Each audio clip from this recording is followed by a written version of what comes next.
Everybody, welcome on in. Got those holiday vibes for you, man. Holiday vibes, and we've got a good bit of nerdy content for you today as well. Updates around the Superman trailer. Oh no, it's delayed. We'll talk about it. We'll speculate about it. Maybe this is good. Maybe this is bad. Maybe Superman's gonna be terrible. We'll see. We got some updates about Sony. And when you hear the length to which Sony went to make sure that this Knull thing was planned properly, you're going to have a whole new appreciation for how Sony conducts business over there. Oh no! Oh man, we got crazy news about Coleman Domingo meeting with Marvel Studios. Is Kang back on the menu? Did they fire Robert Downey Jr.? They said, give us our $100 million back, you son of a bitch. Get on out of here, RDJ. We don't want you no mo. There's a new Kang in town. We'll talk about it. Dave Filoni talks Ahsoka Season 2. Inspiring confidence from Star Wars fans around the globe. When you hear how far along Dave is and how certain he is about the stories and how exciting it's going to be, you're going to have a reaction. Then we're going to finish off with Zack Snyder talking about AI. That's right. Zack Snyder, AI, Hollywood. Get with it or get left behind, according to Zack Snyder. It's going to be an unbelievable show for you today. Unbelievable. Lots of news. Lots of cool stuff going on.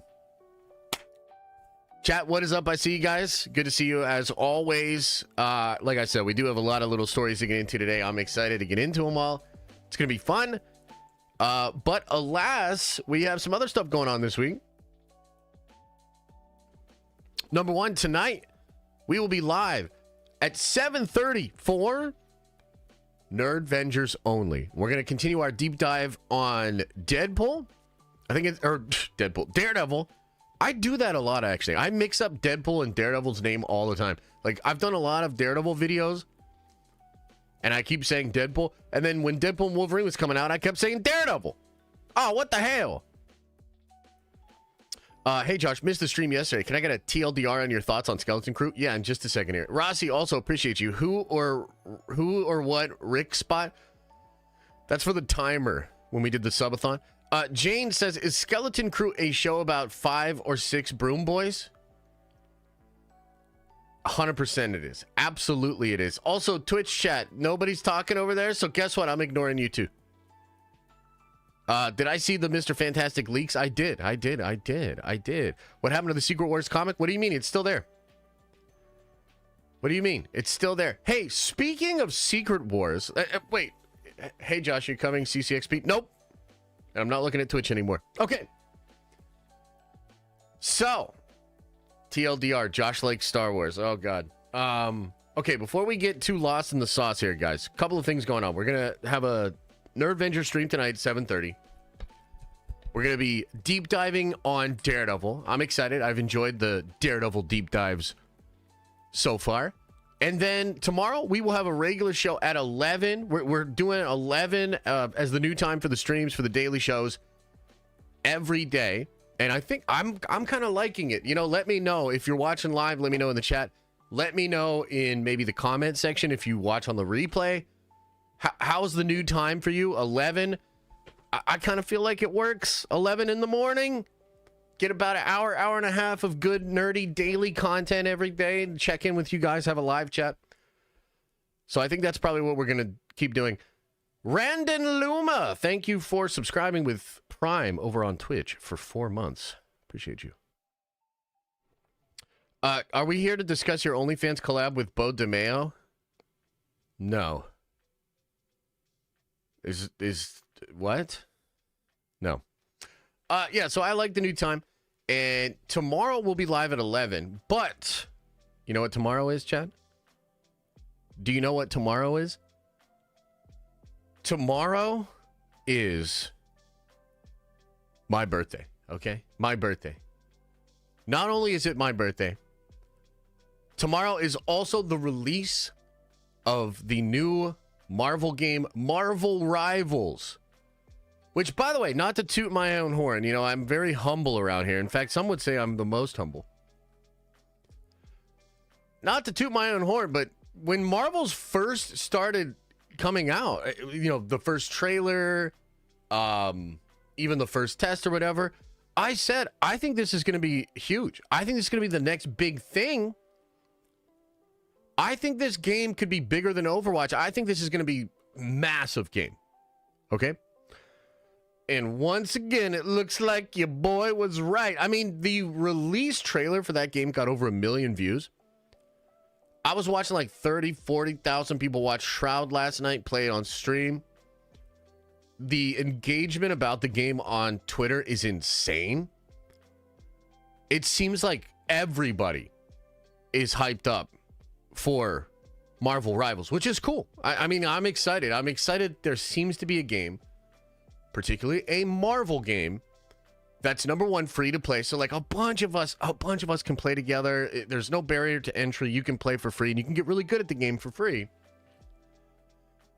It seems like this is going to be a huge game and a game that is, I think, for a long time to come, competitive and a lot of big streamers playing it, etc., etc. So I'm excited. And to celebrate the release of the game tomorrow night at 7 p.m. Oh my God, I can't wait. You could preload it yesterday. Did any of you guys preload?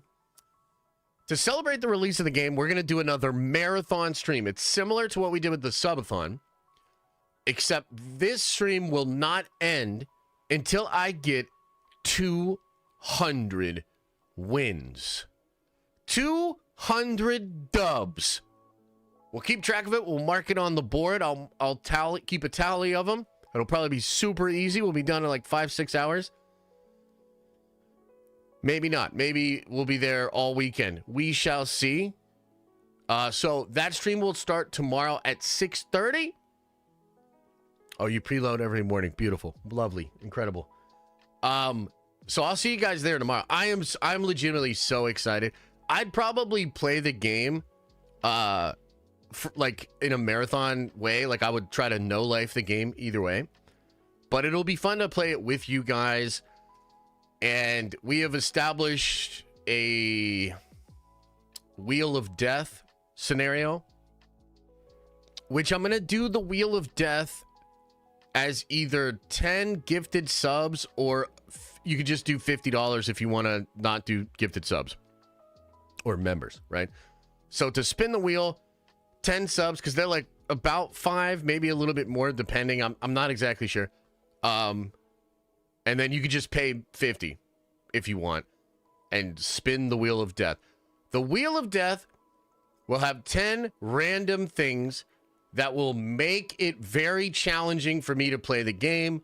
This includes playing the game on a dance pad, playing the game with beer goggles, playing the game one-handed, playing the game with the controller behind my back, playing the game with Hulk hands on, taking shots of hot sauce for every death I have, and getting shot with a freaking airsoft gun for every death as well. So we'll have ways for you guys to make it more difficult on me and more entertaining for you if you want, but you don't have to, you know? You could literally just play it straight and I can just get the 200 wins real quick and easy. But either way, I'm excited, man. Birthday stream, Marvel Rivals, marathon stream. I'm going to be sleeping right there. Tomorrow night, I'm sleeping right there. Unless I get 200 wins magically in like 6 hours. But like, I would say We'll probably play towards 11, maybe towards midnight, maybe towards 1. And then I'm gonna go sleep on that couch and stream the whole thing. So it's going to get crazy. It's going to get crazy. Stop by. Also, if you're really good at Rivals, shoot me a DM. I could use a carry in the next couple of days to try to get to those 200 wins. So that's what we'll be doing. Bringing out the CPAC machine. What? Dude, I don't do that shit. I probably should, though. C-Dub, appreciate the 10 spot, brother. Says, officially 45 and still alive today. Let's fucking go, baby. I'm sure having a birthday tomorrow is cool, but not as cool as having one today. Love y'all, and what a wild ride this life has been. C-Dub, I appreciate it. I appreciate the support for years. For years, you've been very supportive, so thank you. Happy birthday to you. 45, but you're a nerd-venger, so you probably have a lot of youthful qualities, you know? We're not supposed to talk about this too much, but, you know, becoming a nerd-venger comes with all sorts of benefits. 20% off of the merch that we sell, all the emojis, access to the behind-the-scenes streams, but there's intangibles here, you know, life expectancy, financial freedom, your skin starts to look better. You know, your mood improves. You get smaller where you want to get smaller. You get bigger where you want to get bigger. Results may vary. Don't sue me. Blah, blah, blah, blah, blah. Hashtag not medical advice. So, happy birthday to you, C-Dub. Benjamin says, put an 11th thing on the wheel where you got to dye your hair white to look like James Gunn. You mean like using something like this? Some white hairspray? Do you guys think, does James Gunn have chest hair? And if he does he dye and spike his chest hair too? Those are the real questions. Like, that's what I really want to see. That's what I'm curious about. Oh my God, Big Stevie W, 50 months, holy shit. Says, I know I've been persona non grata. Bro, we don't speak Spanish here. Lately. But where does Unity stand? Okay, so you probably have several updates via your Kickstarter. Check out the updates via Kickstarter. It is good to see you, though, brother. James said, for 38 months, says, 38 months, can't wait for this Marvel Rivals stream to be 6 hours in with 3 wins. Weekend-long stream. Woo. Okay, so a lot of support in the community already, I can tell. Really appreciate it. Sounds good.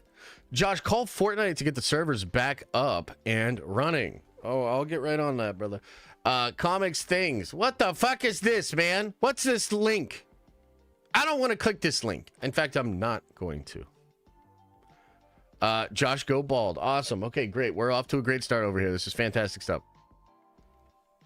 You guys ready to get into the goddamn news?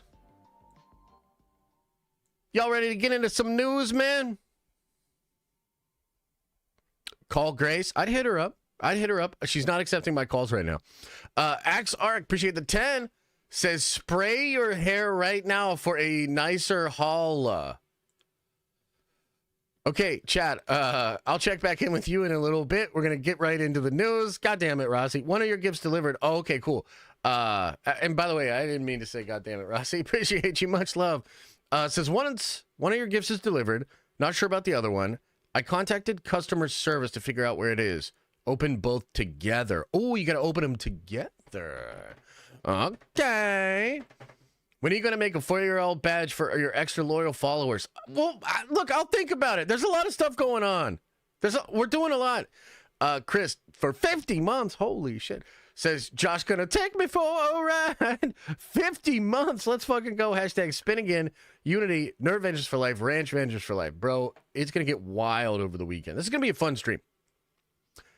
If you need a Kang poster, I'll send you one. No, I'm chill. I'm good. All right, guys. All right. So, for your entertainment today, ladies and gentlemen, we got several stories. We've got updates about the Superman trailer. We've got updates about Sony's plan with Knull.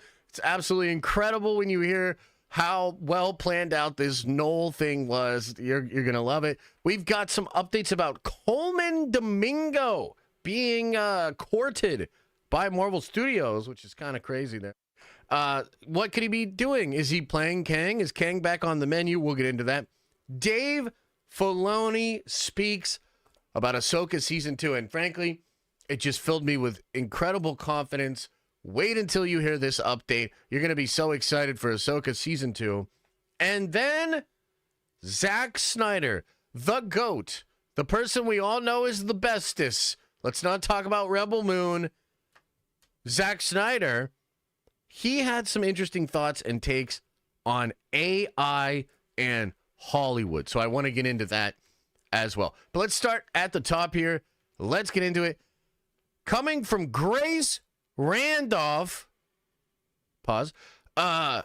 Check this out. Superman trailer press event is now actually the week of the 16th. So the trailer will drop sometime after that. Hashtag DC. I love that she still uses hashtags. This is amazing stuff. Okay, so according to Grace, the press event for the Superman trailer is going to take place on the 16th now. Now, what the hell is even that, okay? Well, if you will recall, it was Grace that basically reported that James Gunn has a very interesting strategy when it comes to releasing the Superman trailer. What he is doing is he is handpicking select members of the press that, let's be honest, are probably total and complete James Gunn glazers. And he's bringing all of them out to Warner Brothers, and they're going to watch the trailer alone in a dark room with James Gunn. So, normally, trailers just like fucking release, and they go on the internet, they go in front of movies, they're shown at Comic-Cons in front of fans, and then that's how they, are released and put out there into the world. So James is doing something pretty different here and taking the trailer, which I think is, let's just be real. This is an incredibly anticipated trailer. This movie, I mean, there's a lot riding on this movie, as we have discussed before. So, interesting strategy here by James Gunn to showcase the trailer to press. That's the plan. That's what Grace is talking about here. He's going to have a press event where they all watch the trailer, and then they probably report about the trailer. And so then you'll see a bunch of headlines of Superman trailer is amazing. The Superman trailer made me lose 10 pounds. The Superman trailer, whatever. And I think, and many other people think, this is to sort of control the narrative. Nobody's ever done anything like this. We had a little discussion about it when it was first reported. What she is saying here is that this is delayed. Now, I think it's only delayed a week because I think it was supposed to originally happen. Well, no, it was supposed to happen on the 9th, which would be next Monday. And now I think it is moved to the one after that. So a week later. Now, why is this happening? Well, if you've been paying attention to the news cycle, it's probably happening because there's an inordinate amount of pressure from Warner Brothers, probably mostly Zaslav, to make sure that this trailer is absolutely incredible. Now, this was reported out there, and James Gunn did one of his talk out of both sides of his mouth, double speak kind of debunks. He came out there and said that this is true, but it's not anything unusual. And, he always works with these trailer houses, the people that cut the trailers. There's always some level of pressure from the studio. They want it to be good. So he's just doing the normal process of what it was supposed to be. And maybe that's true. Maybe this is just business as usual. But I think, considering the movie, considering what a big deal it is, considering the fact that he's showing it to press first, there's a lot of variables here that indicate that this is not just business as usual. So what I think is going on is they did get some pressure from Warner Brothers to change the vibes of the trailer. And therefore, I think he's still trying to figure out which version of the trailer to make the final version of the trailer to show to the press and then show to the public. Okay? Now, this does not necessarily mean that the movie's in trouble. It doesn't mean that the trailer's in trouble, but it's also, I think, not exactly a sign of confidence here. Number one, I think it just doesn't ring confident to take this strategy in general to like show press first and then show the public. I think that's sort of a sign of maybe a lack of confidence.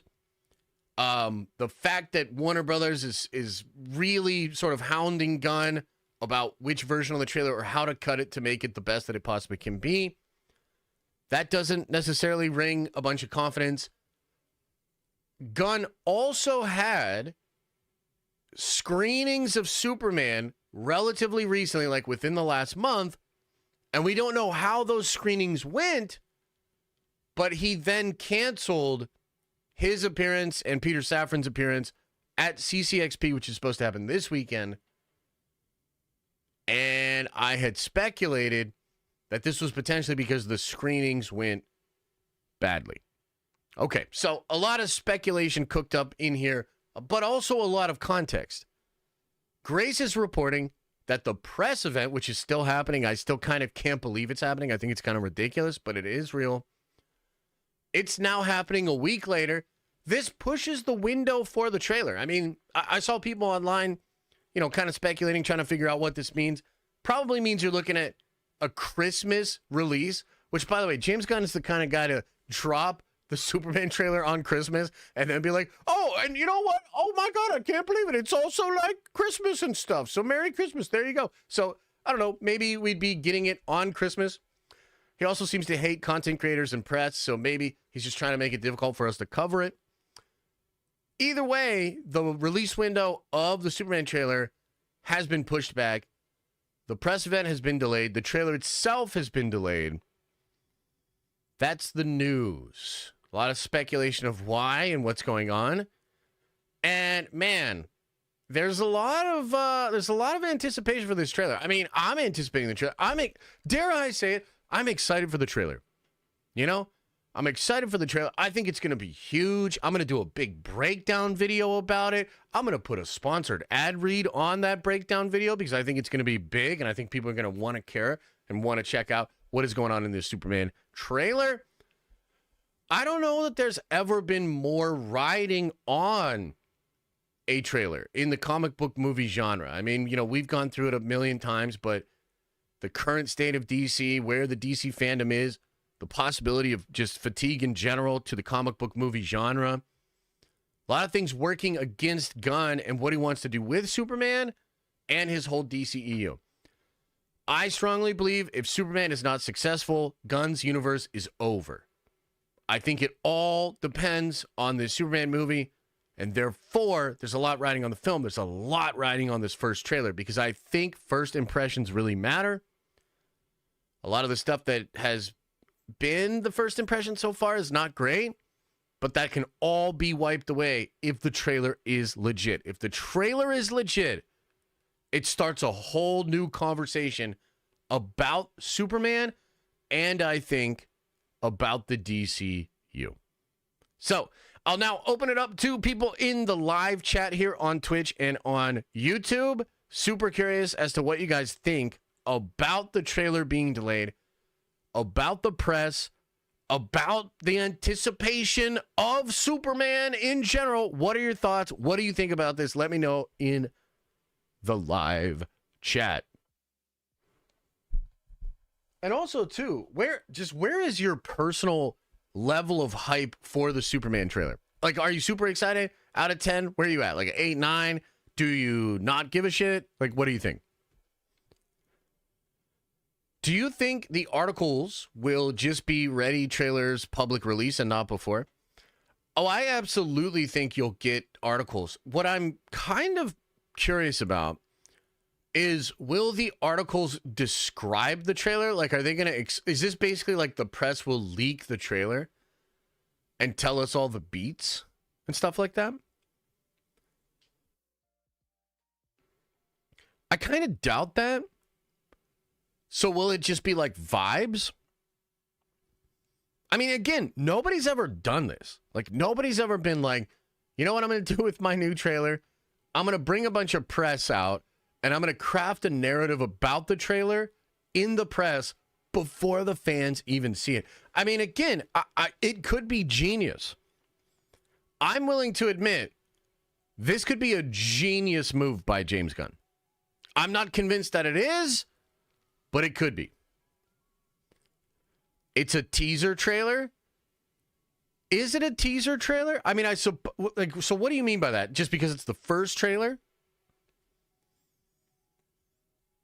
What makes something a teaser trailer? Is it the length? Is it the amount that's actually shown in the trailer? I don't know. Gunn's sentiments make me fearful he doesn't understand how to make the movie fans want and need. Messed up, to be honest. I hope he crushes it. Yeah, we'll see. I mean, it's hard. Like, James Gunn is, I think the nice way to say it is he's different. He's like 2 Chainz. He's different. So, yeah, I mean, what could just be being just unorthodox, some of us could be viewing it through the lens of like, oh, this feels desperate, oh, this doesn't feel great, but it could also just be like genius.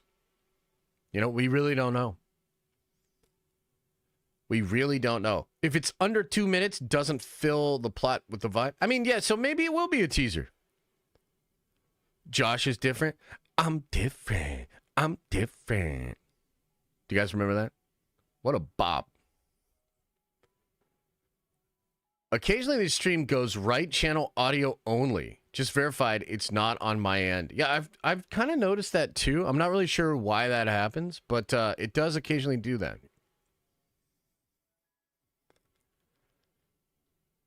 Pull up the scene with the ceiling missing. Pull up to the scene. Yeah. Who else is going to preload the trailer? Man, I've been preloaded since age 13. You know what I mean? Wait, what? A teaser trailer is mostly just shows off shots of the movie. Won't necessarily give much of the plot away. Yeah, quite interesting. Quite interesting. How much do you want to fail? Be real. How much do I want it to fail? There are 2 wolves inside you. One wolf that wants James Gunn to fail and wants him to have to get a job at Target so that I can go harass him daily. And the other wolf loves DC and understands that this might be the last real chance that DC has. I don't know. I don't know that we can survive another collapse of the whole DC thing. So, how bad? I don't know. It's about 50-50, to be completely honest with you. Like, I really wanted to succeed because I'd love to be able to talk about DC and like have like actual people really care. Like, I know you got, man, don't you get me on a big old tangent here, but like 100%, I would love to talk about DC more in the actual terms of like theory crafting, of breaking stuff down, looking at the comic books, like the way that we talk about Marvel, right? I've tried very hard to not make the most of my Marvel content like basically either culture war content or content that's not really about Marvel. Like I really try to just stay on that because that's what I like. That's the kind of stuff I like. So if DC can get to the point where people actually give a shit to like really deep dive into these things, like I know we talk about Agatha and we talk about Penguin a lot. Screen Crush, Ryan Airy, he did 2 major breakdown videos. One was breaking down all of Agatha, and then one was breaking down Penguin. And if you just look at the views of those 2 videos, it really tells the tale of why Marvel content works so well online and why DC content really doesn't. It can, but it's just not the same. Like DC's not at that level. So I would love for DC to get to that level because I have a bunch of DC knowledge. I love DC comics. I loved DC before I even loved Marvel, frankly. So I really, really badly want that to succeed. But of course, I don't like James Gunn. And I also don't like how he has conducted himself as a president or co-president or whatever the fuck he is at DC. So, yeah, I mean, I would absolutely love for him to fall right on his face, fuck it up, and be the laughingstock of the entire internet. That would be great. So, there are two wolves inside you. You know what I mean? And that's like as honest as I can be about it. That's really how I feel. And you know what that means, too? Another way to say it is that I can't lose. I can't lose. I win no matter what. If James Gunn succeeds, I'm forever linked to James Gunn because of internet beef, drama, and memes. And I'll still be able to praise DC, still be able to be irritated by Gunn for your entertainment, and I'll be able to use my comic book knowledge to make incredible content that actually helps you to better understand and enjoy the DC universe. I would love it. On the other hand, James Gunn has to go work at Target. I can't lose. It's unbelievable. Okay, thanks, chat, for the comments about that. I guess we'll see. You know what I mean? Ultimately, we'll see how this goes. Now, next up, we got to talk about Sony. Sony, the gift that just keeps on giving. This is going to blow your mind. When you realize how careful, calculated, and prepared Sony was for this Knull character, man, your confidence is just going to skyrocket. I'm so excited to see Knull fight against Craven, the animal rights activist. Andy Serkis, we're over on comicbasics.com. Andy Serkis shares he was cast as Knull last minute and discusses the character's future. Venom: The Last Dance was recently released, and despite a mixed reception at first, it became a big hit and a good conclusion to the Venom trilogy. Before the movie came out, fans were excited to hear that Knull, one of Marvel's most powerful villains, would appear. Although Knull's role was small and he didn't have much screen time, writer-director Kelly Marcel hinted that this was just the start for the character in the cinematic universe. It certainly felt that way. Andy Serkis, who voiced Knull in the movie, talked about the possibility of the character returning in future Marvel films. He revealed that his casting as Knull was a last-minute decision and shared his interest in coming back to face Spider-Man. Serkis made these comments during an interview at Fan Expo San Francisco 2024, where the superhero stars like Charlie Cox and Grant Gustin also appeared. Well, that's very interesting. I really, genuinely have no idea. It was very much, can you come in? It was quite last minute, actually. Can you come in and do the voice of Knull? So I came in and did it on the stage. Then there was talk of this could go on. He's quite a big character. And I was like, yeah, I know that. Well, let's see what happens, actually. Unbelievable. So when asked about the future of the character, etc., I just want to read this again. This is unbelievable. Well, that's also very interesting. I really genuinely have no idea. It was very much, can you come in? It was quite last minute, actually. Can you come in and do the voice of Knull? Awesome. Okay. So, I mean, we could tell, you know, we could certainly tell. And this is just kind of fascinating. So I want to kind of put this in context so we can truly appreciate just the level of professionalism, preparedness. You know, they're so on top of it over there at Sony, okay? Do you guys remember the Enter Knull situation? if you don't know what I'm talking about, I'll explain it to you. So when the first trailer for Venom: The Last Dance came out, I did a little breakdown of it, and then we went live. We did a live breakdown of the trailer. Because I'm a big old Venom fan, man, you know? Like, I like those movies. I even liked this last one. I thought it was cool.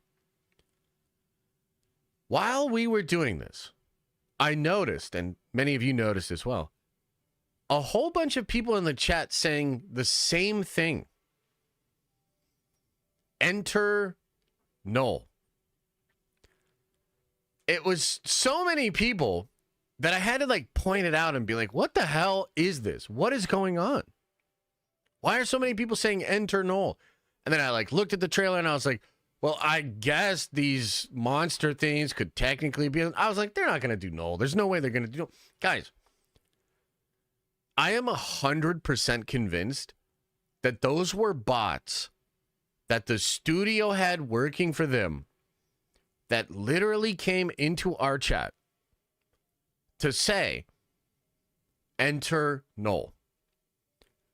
And this is fascinating because, like, if you were here, you know exactly what I'm talking about, and you know exactly why I think they were bots. And this is kind of crazy. Like, there's almost a whole rabbit hole you could go down where you're like, oh shit, studios actually do use bots, which should be obvious. If you've ever seen some of the Disney bots, they're hilarious. So like a new Star Wars game will come out. It's awful. People hate it. It barely sells. And then you'll see like thousands of comments that are essentially saying the same thing about the game. And it's like a form of a boilerplate, like, this was so fun. I like this part of it, and I like that part of it, right? So, really, I mean, if you think this is all fake, you don't think that these companies are using bots, you're crazy. By the way, if you don't think James Gunn is using bots, you're also crazy. Anybody at a major level like that, especially when they go through a huge scandal on social media, they get bot farms, 100%. In fact, I'm thinking about getting a bot farm too. Just being real. So, why talk about the bots? Well, because what you have to understand here is it seems like Sony was using bots to get nerdy content creators to consider the fact that Knull would be in this movie.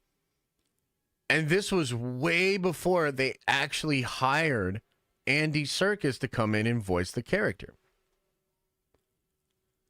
Now, part of me thinks that they also changed the movie fairly last minute to include the opening sequence and some of the other sequences with Knull. Okay? This is actually not very surprising. If you look at Craven, it seems like, according to insiders, that Rhino was originally not really in the movie. He certainly wasn't a big part of the movie. This was something they were going to tease and build up for later. And it seems like, due to some test screenings, and I think actually listening to nerds on the internet, which, you know, small little side note here, there was an article that came out in the Hollywood Trades. It was about a month ago now. The article was about toxic fandom.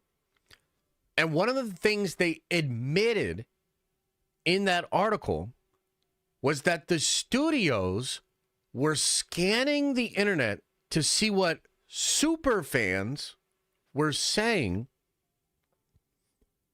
about the decisions they were making for these comic book movie genres and these franchises.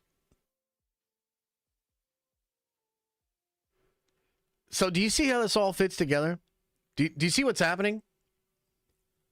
So I'm just going to speculate, but here's like a timeline that I think is happening.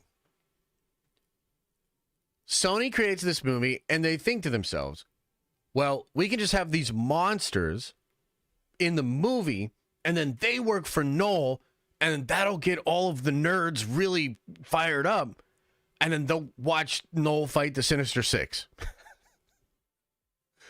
And so then they have the first trailer come out And they get in our chat, they get in other chats, they're all over the internet. Enter Knull, enter Knull. And all of the super fans like us, and we're doing the Lord's work over here, man. We really are, you know? So all these super fans, they're like, I mean, I guess, but this is stupid. I don't think so. If anything, Knull's not going to be in here. It's not that cool. Like, whatever. And then they realized, okay, well, to get them really excited, we're going to need Knull to actually be in it. And then they like scrambled, just like they scrambled with Craven to get Rhino in it and to have like actual conversations or actual action sequences with Rhino. They probably scrambled to get more Knull in it.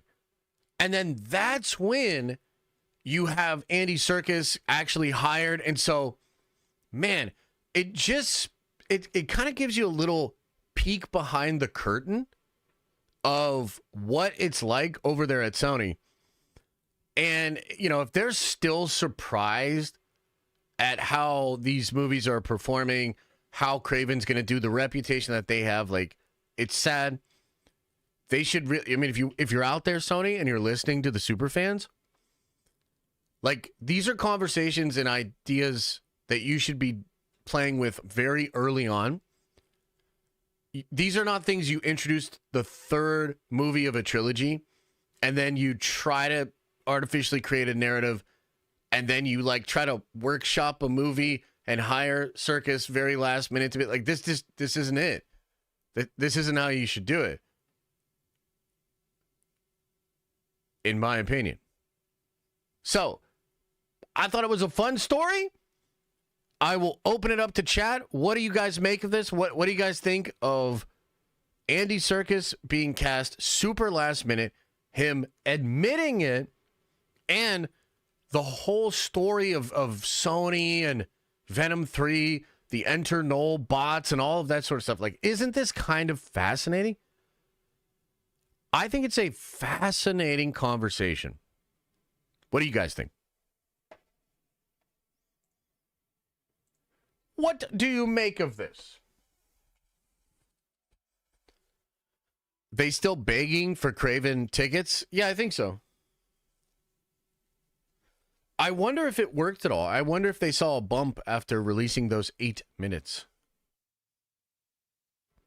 Sony is too trash. They need to stick to the Spider-Verse. I mean, yeah.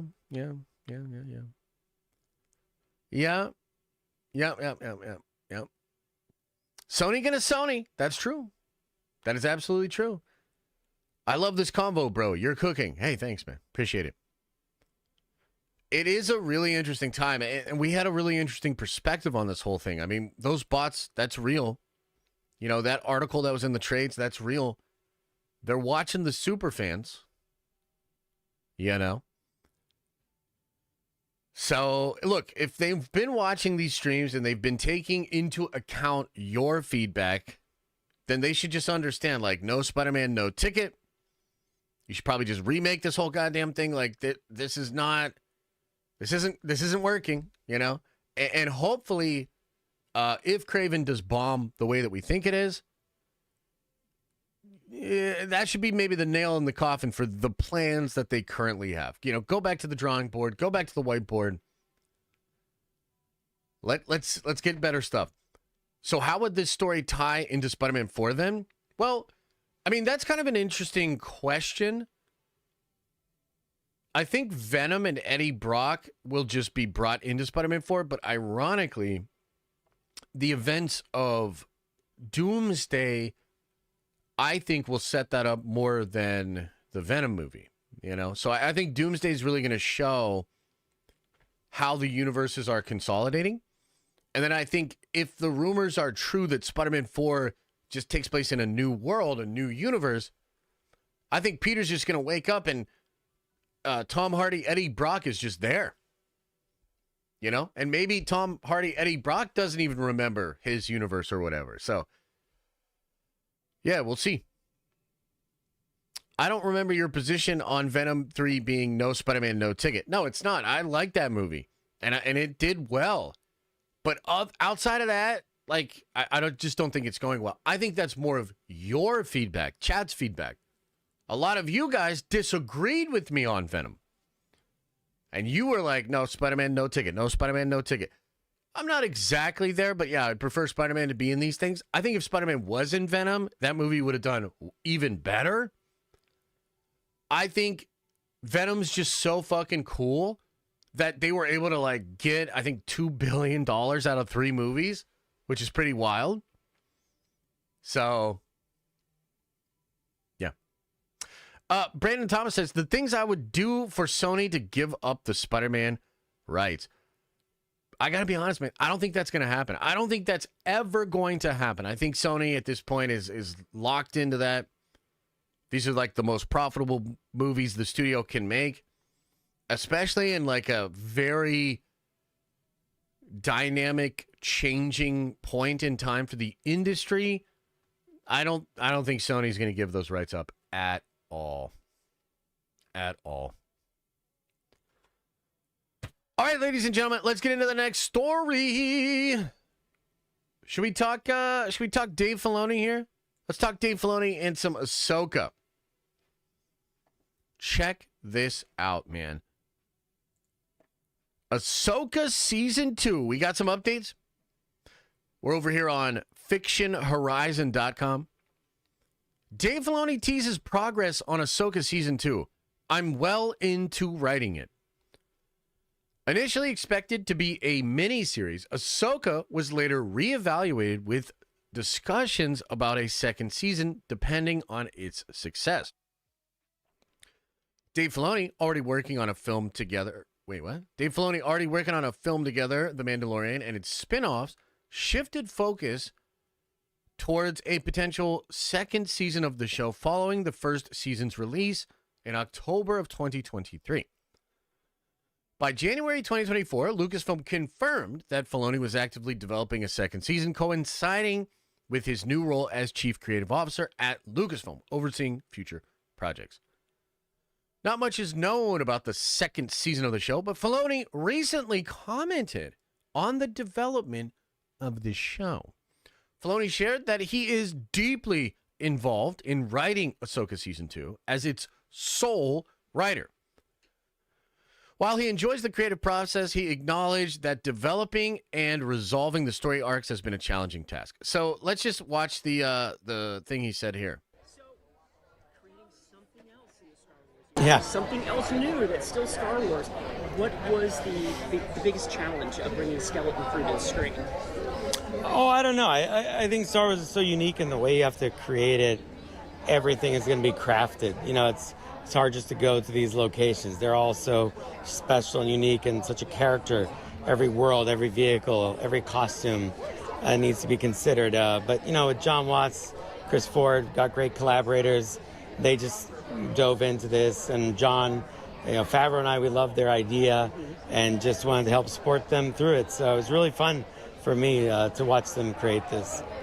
Now, I've heard Interesting comment there on Skeleton Crew. all the comparisons to the Goonies, Sure. and the Amblin films, and I mean, Sure. I've watched the first 3, and I do agree. How would you describe them?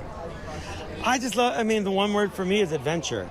You know, to me, it gets back to Star Wars being a fun adventure and reminds me of exactly what you said, the movies I loved growing up. Right. That sense of wonder and excitement of the unknown and, you know, what's possible. And I think, you know, they have a particular angle on that, a way of capturing it that's actually quite hard and challenging. So, you know, it's I love the way it turned out. I'm so proud of them and excited for people to see it.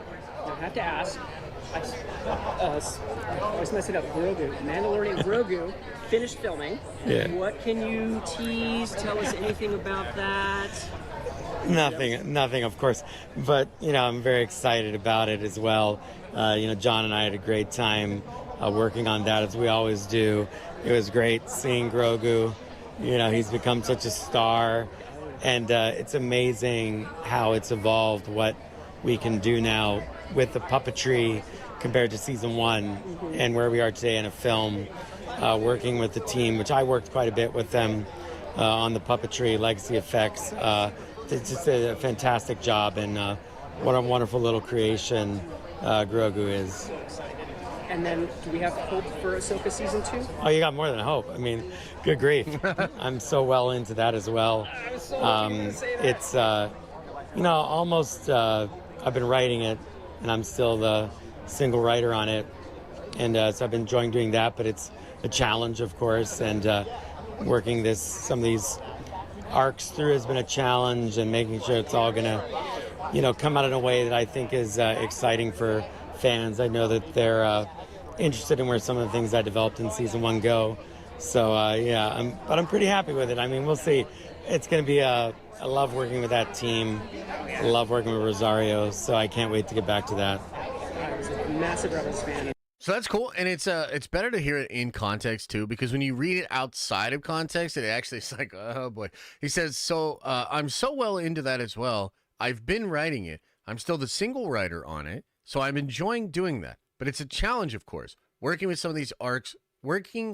some of these arcs through has been a challenge. Okay, because again, that quote, and I do think Dave should be a little bit more careful about how he says these things. That quote is rough, man. That quote doesn't necessarily scream confidence. It doesn't, I don't know. It doesn't scream like this thing's solid. We're good to go here. Like he's basically like, I'm the sole writer. It's challenging. Some of the arcs have been challenging to work through. Okay. Now, this also just means that he cares and he is the sole writer on it, which I think is good. I saw a debate sort of spark up yesterday online. A lot of people are like, oh, well, that's the problem. Dave's just not a good writer. I totally disagree with that.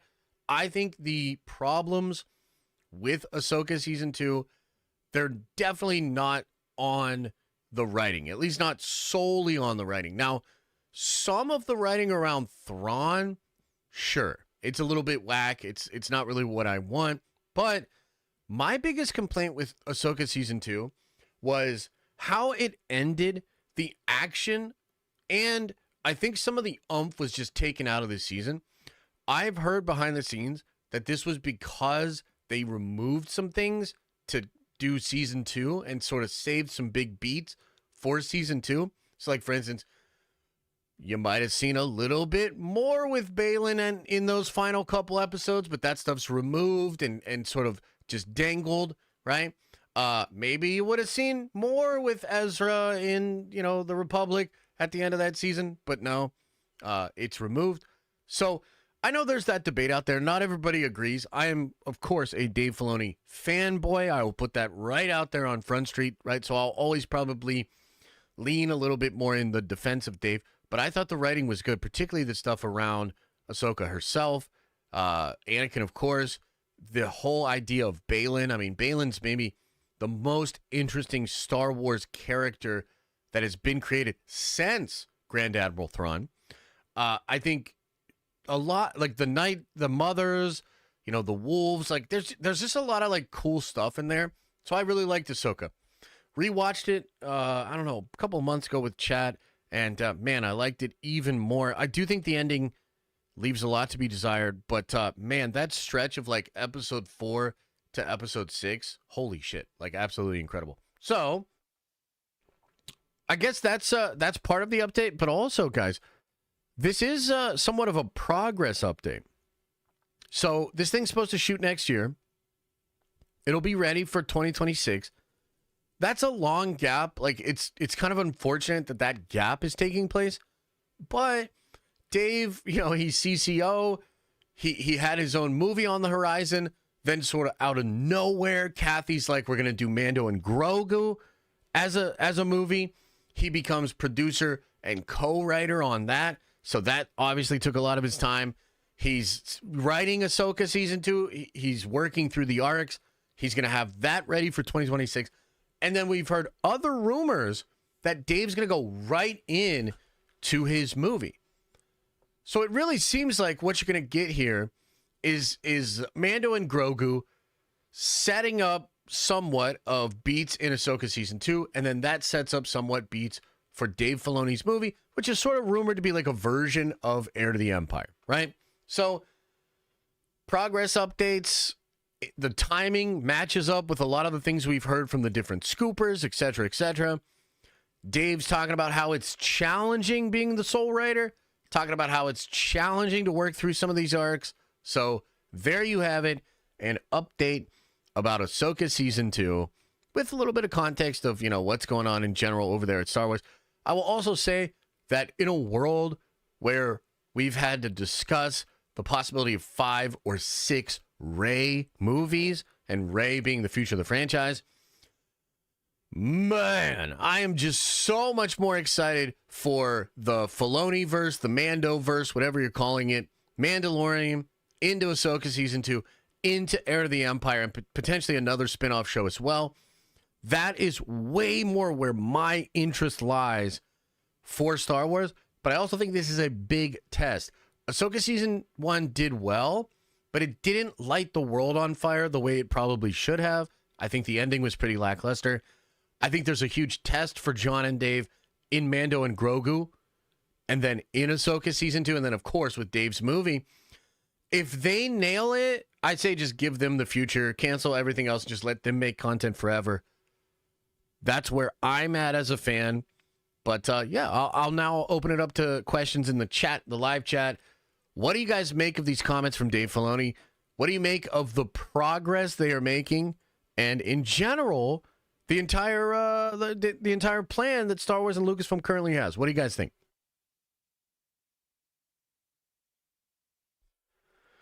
Comics Thing says, Josh, question, why does some of the fan base hate Dave? I think there's a couple of different reasons. Way back in the day when Dave was doing Clone Wars, he technically retcons some EU stuff, and I do think there were people that just didn't like that right away. I think Dave has been a stout defender of Kathleen Kennedy. I think Dave has been a good company man, and therefore, sort of rode with, Leslie Headland and others when trying to promote Acolyte. So I think a lot of people view Dave as sort of sus. They view Dave as maybe just a part of the Kathleen Kennedy regime. I also think there's a measure of fans that hate Star Wars so much, and perhaps they hate Kathy, or they have so much hatred towards Star Wars that when people like Star Wars Theory or myself say, oh, but there's one guy there that actually gets it, we sort of present a narrative that these people don't like. And so if they can smash down Dave Filoni as like the second George Lucas, if they can shit on Dave's stuff, it basically just gives them a complete clean slate of being able to shit on Star Wars, right?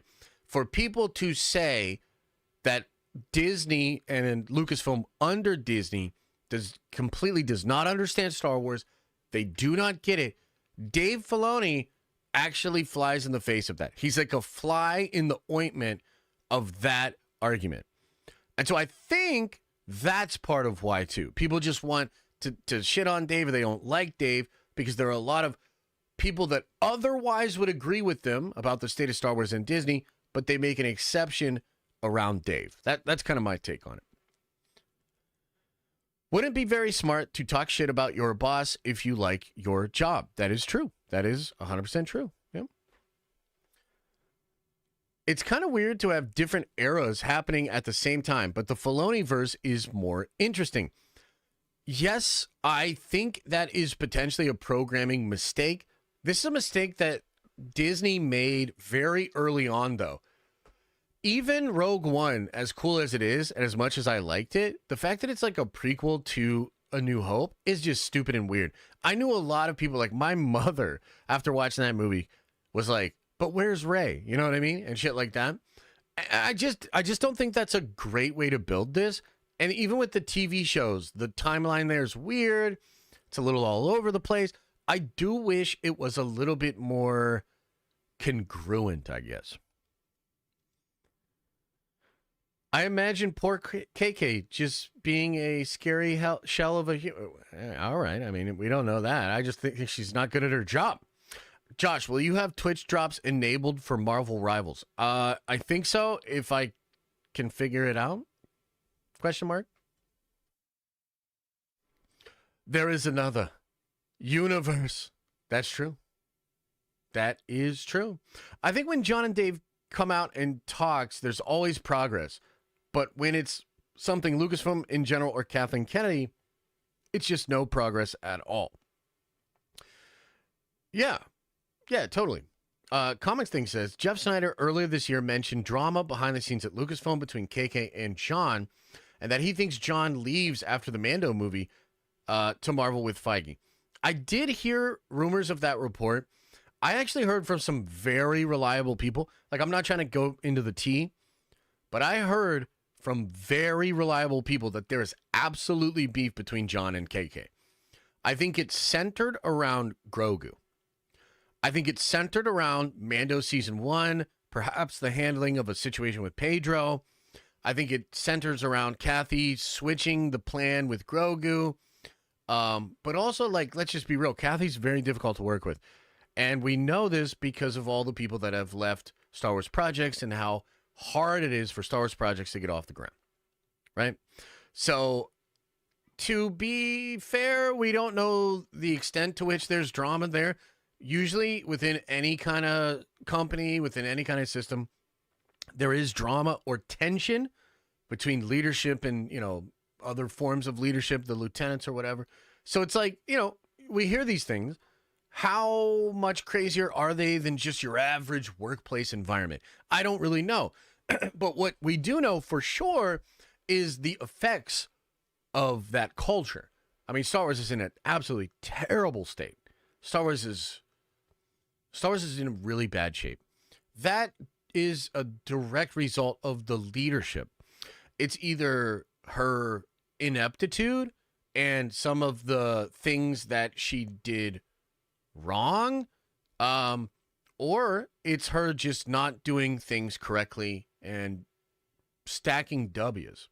You know what I mean? Either way, that falls on the leader. That is a leader's job. You know what I mean? So, yeah. Star Wars is in a tough spot. I think there is obviously probably a lot of tension and drama behind the scenes.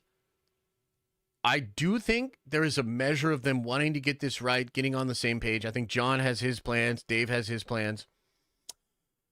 And then also, too, I would say if John came back to Marvel, I would absolutely love it. Abandon ship.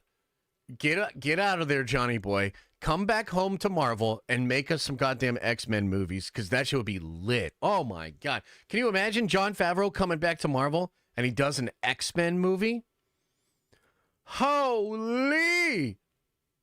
Unbelievable. It would be unbelievable. Dar Boyd says with a 5 spot, the EU is never canon. You can't retcon what isn't canon. Anyone who criticized Dave for this is ridiculous. I will die on this hill. You can die on whatever hill you want to, brother. I'm just trying to explain to you why some people immediately did not like Dave, even from very early on. Okay? I'm not saying I feel the same way. I'm not saying that they're logical. I'm just explaining from my vantage point what I've seen going on with Star Wars. And I think for some people, it began with some of Dave's retconning in Clone Wars. Is that fair? Is that okay to say? Can he crop dust KK on the way out? What the fuck? Would love to hear it change. Yeah. John is the GOAT. F. Kathy for messing everything up. I hope John goes back to work with Feige so we can get cool shit from them. Absolutely. John says, I'm a broken record with this, but watch the Chef movie. I've watched it several times. It's a good film, man. He said that's a commentary on his time working on Iron Man. Really? Wow. Well, I'm absolutely certain Iron Man was tough, man. But then Favreau turned in Iron Man 2, and it's like, I mean, it's all right, Did you talk about the Acolyte Season 2 nonsense with Manny? I'm not sure what you mean. Are you talking about, like, how he received some bigoted comments? Are you talking about how he's still hopeful that the show gets renewed? I'm not sure what you're talking about. The hate for Dave has gotten higher because of the Ahsoka show. Agree? I don't know that it's gotten higher. I'm not sure what that even means. It might have become more of a topic after Ahsoka, for sure. For sure. Corso says with a 10 spot, which, by the way, if I missed your chat or I missed your member chat, guys, at the end of this, after we get through all the news, I'm going to go back through the chats. I will make sure I hit every single chat. So I appreciate the love. I appreciate the support. If I missed you, I apologize. You know what I mean? It just is what it is. Corso says, we know Dave is a company man, but let's say he got more vocal and decided to push back when needed on some ideas from the story group. Would KK dare fire Dave? I've lost faith in him for transparency. I understand your desire to see Dave want to push back a little bit more publicly against Kathleen Kennedy.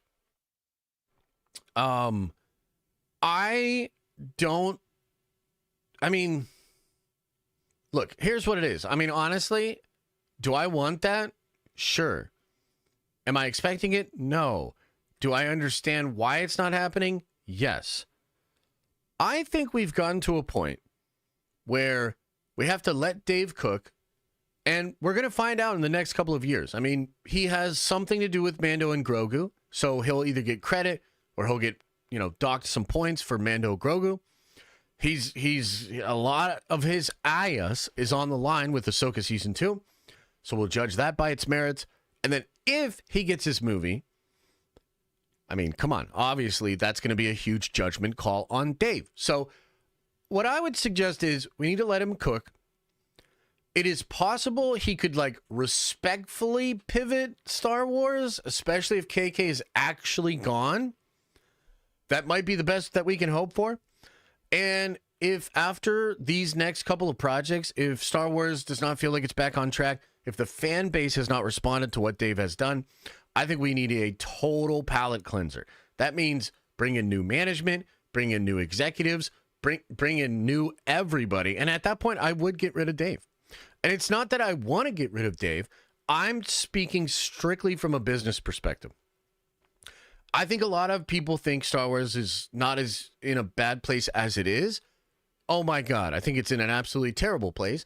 And I guess we'll see. We'll see some of the skeleton crew numbers. We're going to see numbers, of the way these other things perform, et cetera, et cetera. The Mando Grogu movie and its box office, that's going to be we're going to get to see that shit to be naked right in front of us, right? I think Star Wars is in an absolutely abysmal place. I think they need to try what they're trying. And if it doesn't work, they need to fire everybody. They need fresh ideas. They need somebody to be brought in and start this whole thing over again.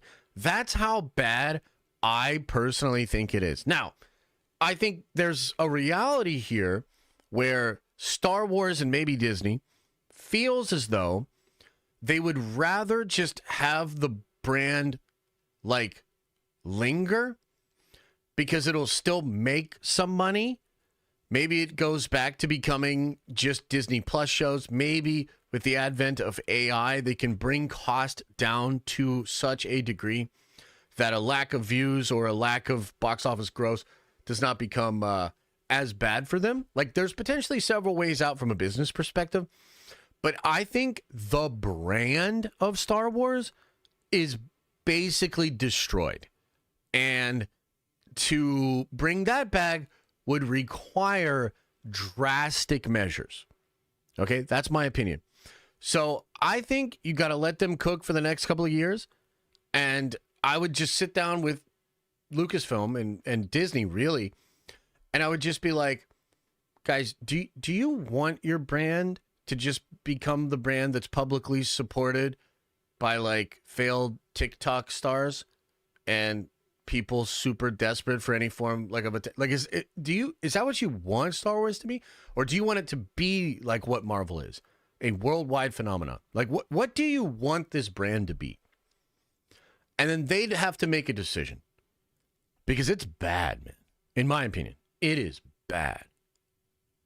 So my last hope for the current Star Wars regime, my last hope for the current brand of Star Wars is Dave. And I'm going to be watching with anticipation, the Mando Grogu, Ahsoka Season 2, Filoni's movie. I'm rooting for him. I'm rooting for him to succeed, to win back a lot of fans, to get support, and take us into a new era of Star Wars. But if that shit doesn't work, You need to fire everybody. That's just my opinion. So it's tough. I mean, I know a lot of people would disagree with this take, but that's truly how bad I think it is. And I think we've got a lot of indicators of that. I mean, we'll see what the skeleton crew numbers are. I'm glad that people are enjoying it. Like it's cool that it seems like people are enjoying it and whatnot. But we'll really get a sense of where the brand is at once we see those numbers.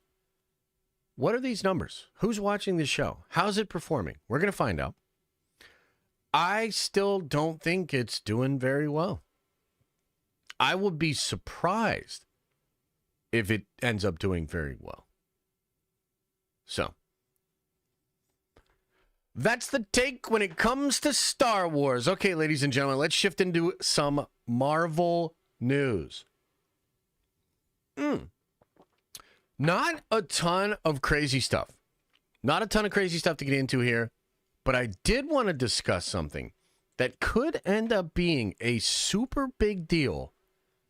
This being that Coleman Domingo, what a great name too, met with Marvel Studios about an MCU role.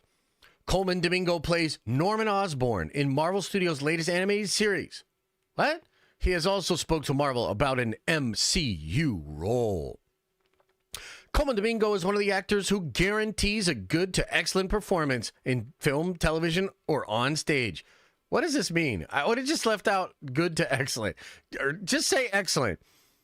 Coleman Domingo is one of the actors who guarantees an excellent performance in film, movie, something like that. Anyway, the man's presence burns a hole in the screen, as there has been plenty of evidence in his past work. He can be gentle, or he can be challenging. He can be a monster, or he can be thoughtful. Any way you put it, Domingo makes it look as natural as breathing and effortless as putting on a hat. Bro, putting on a hat can be hard.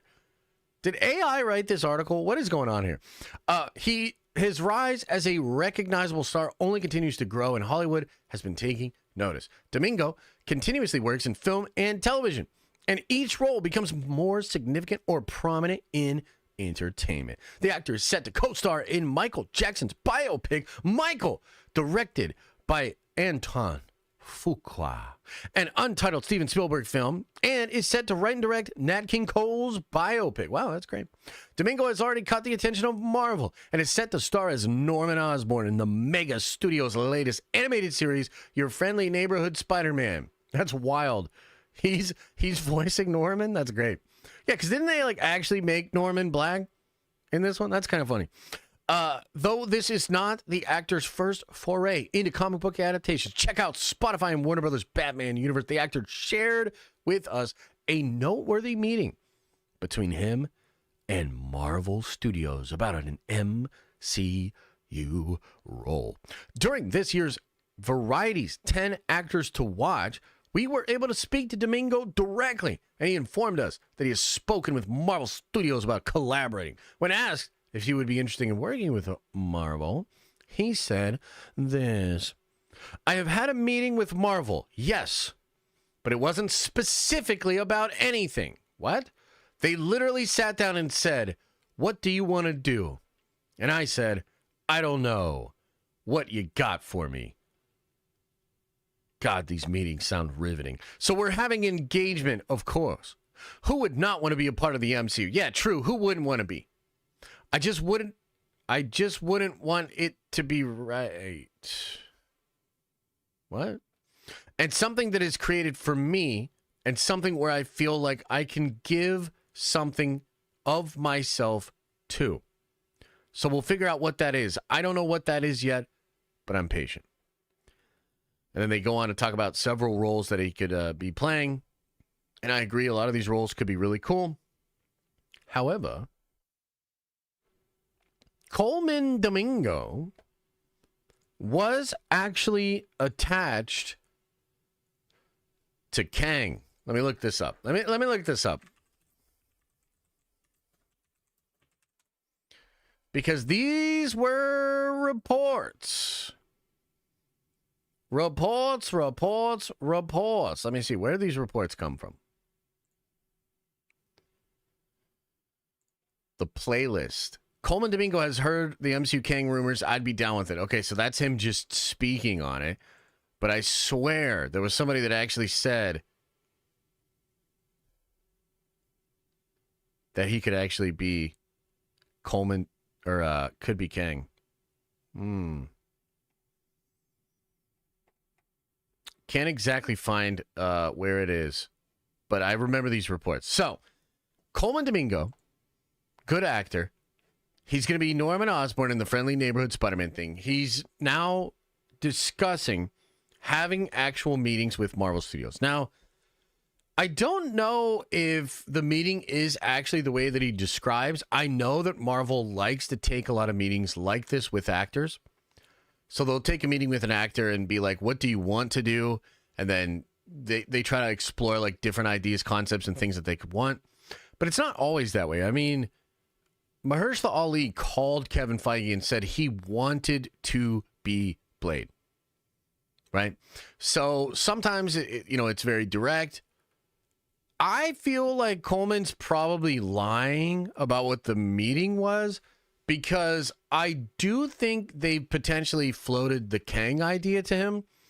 And I think he could actually be playing a version of Kang.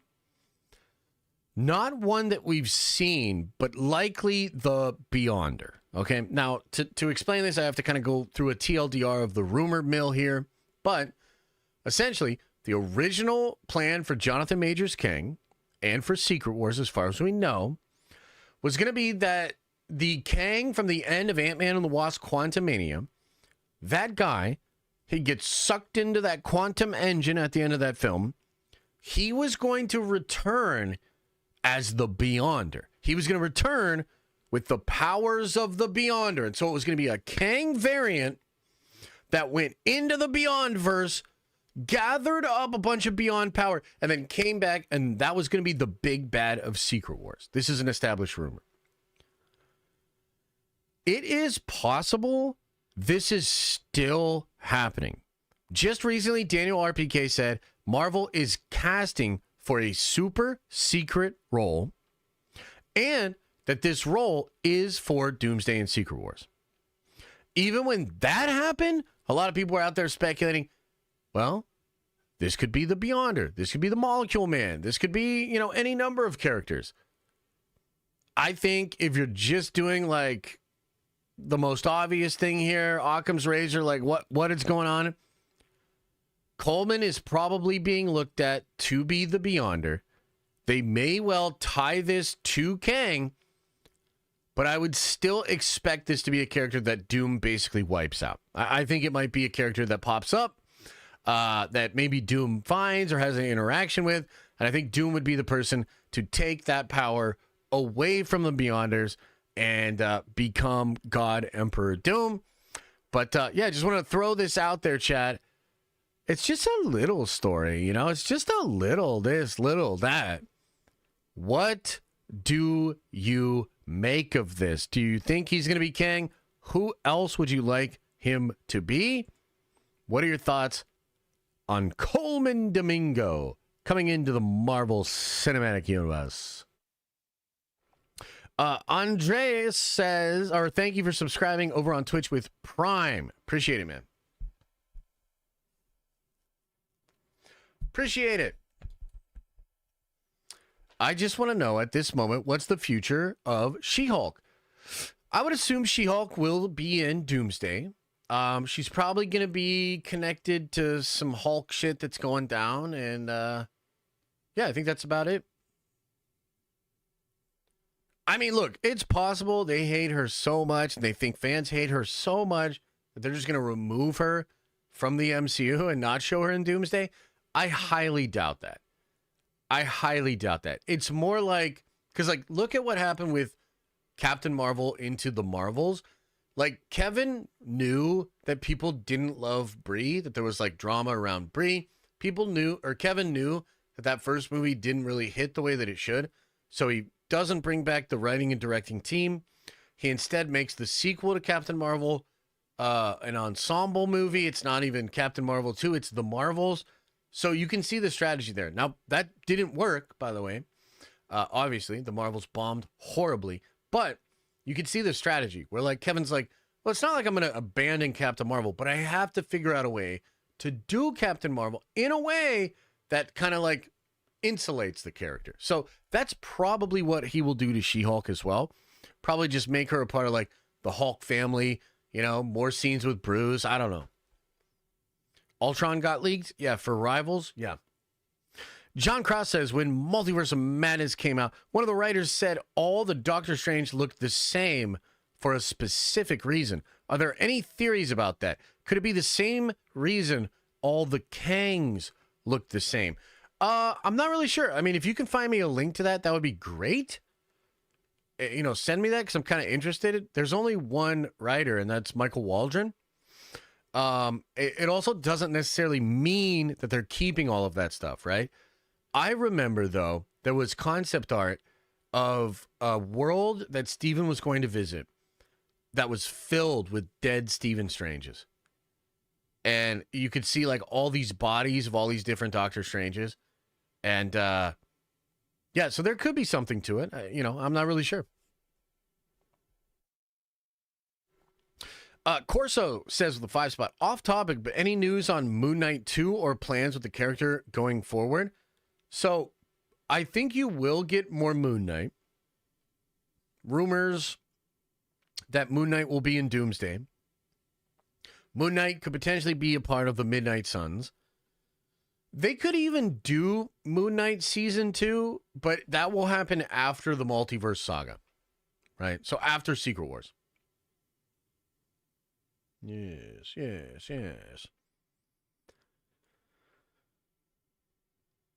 Let's see here. Do executives not care about personal beliefs from fans? This is a business. They will do what they need to be done. The executives do not care about the personal beliefs of fans. Yeah, I don't agree with that. I think they do, and I think they should. Now, that's not to say you should take what some whiny fans say and make that the sole reason you do something. But I think you should absolutely listen to fan feedback. And according to the Variety article, I mentioned this earlier in the stream, but there were articles that came out in the Hollywood Trades. They literally are listening to fans. Studios are hiring people, creating jobs and positions that are literally just there to listen to the fans. I bet a couple of them are watching this stream right now. I didn't think my life would end up this way either. You know what I mean? It's all good. Appreciate you. So, no, that shit's real, man. And this idea of like, oh, they shouldn't listen to the fans. What are you talking about, brother? Now, of course, I think you need to do something beyond fan expectations. I'm not saying you subvert fan expectations, but some of the best stuff that has ever happened in fandom was like giving fans something they didn't know they needed. You know? But that's not the same thing as like subverting expectations or like trying to put your own personal stamp on something or completely ignoring what fans want. Right? Yeah. LOL, Josh. Warner Brothers is crawling back to Epic Games for a Fortnite collabs now that their horrible live service game flopped. Cost them like $250 million. Multiverse cost them $150 million. Yeah, they're pretty stupid over there. They're pretty stupid over there. Josh, can you explain King Thanos in a video for us? Sure, I could probably do something like that. 100%. 100%. DC just announced a podcast that has Koi on it. Yeah, I thought that was cool. Like, seriously, good for Koi. Good for everybody involved.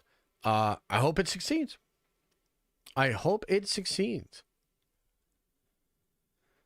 Yeah. Okay, looks like we don't have too many comments on Cole potentially playing Kang. We'll see how that goes. I think he would be great at it. I think we'd be lucky to have him either way. You know, there's a lot of different roles he could be, like the new recasted T'Challa. That would be great. Okay, last topic today before we get into like pure Q&A. I want to talk about Zack Snyder. Recent article in Wired magazine.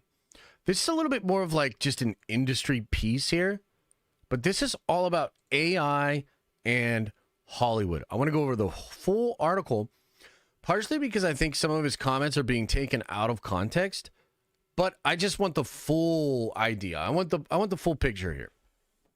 So, Zack Snyder thinks Hollywood needs to get on board with AI or get left behind. Right off the bat, chat, what's your reaction to that? Are you really mad? Are you like, yeah, based Zack? No, Zack, what do you think?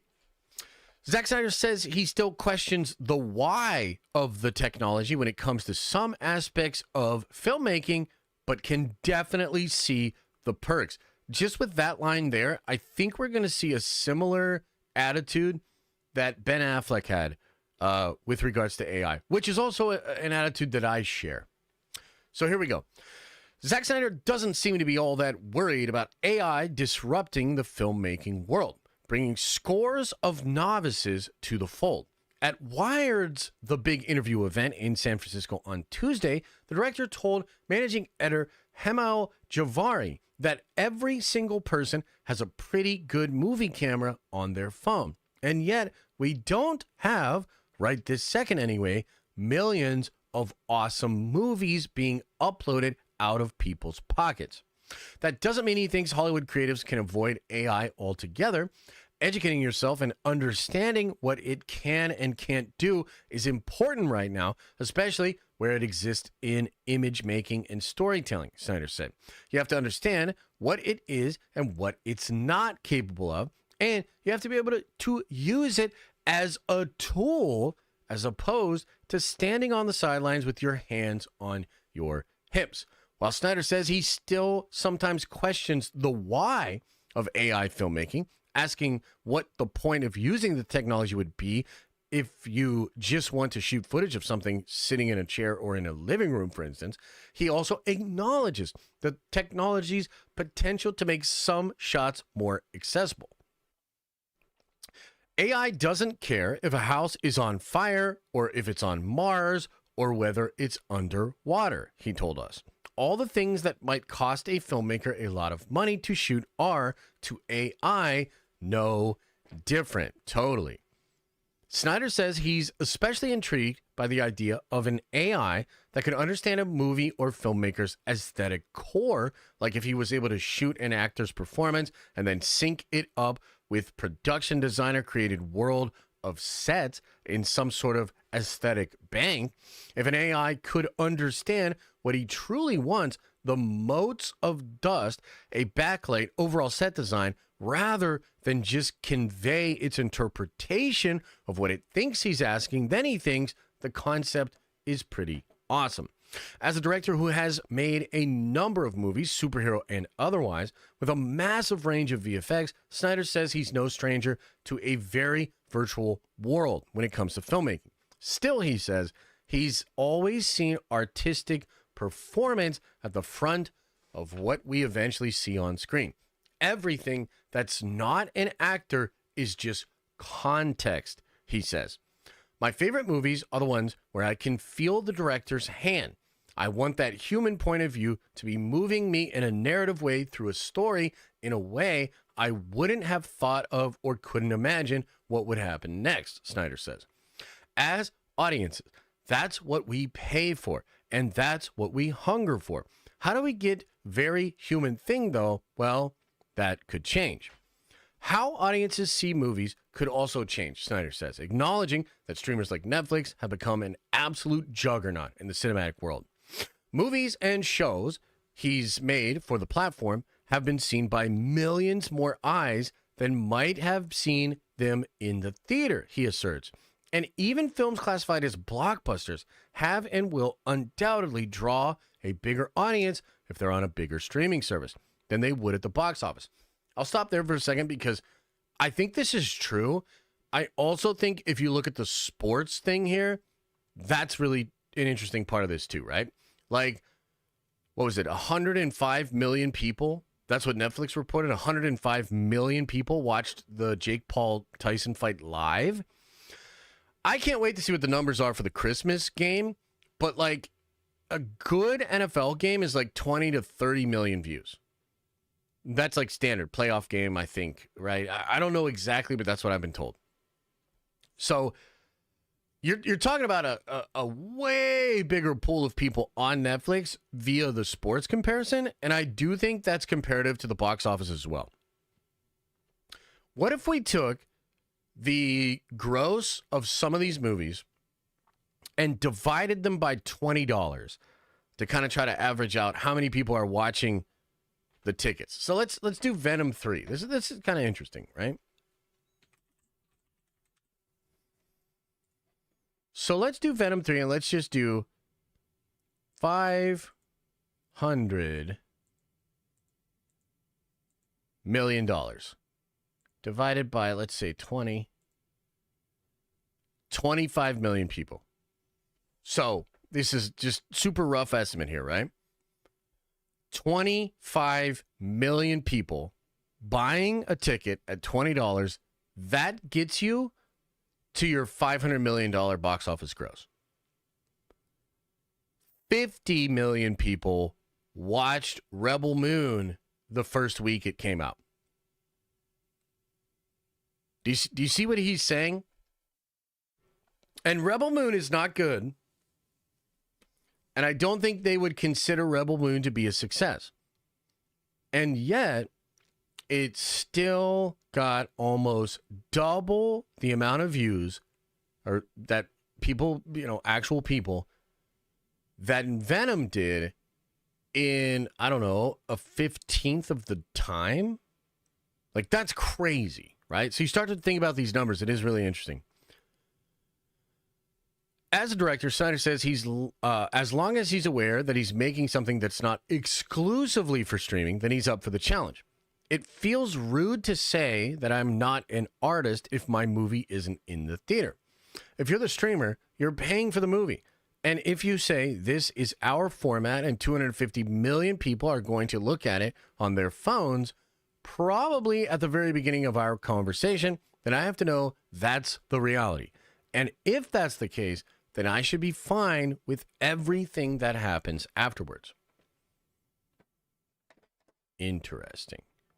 Okay, so basically, Zach here chiming in on the whole AI conversation. If I had to surmise and summarize what he's saying, just like Ben Affleck, you can kind of see that he is suggesting that human performance is at the core of this thing, and that will not be replaced.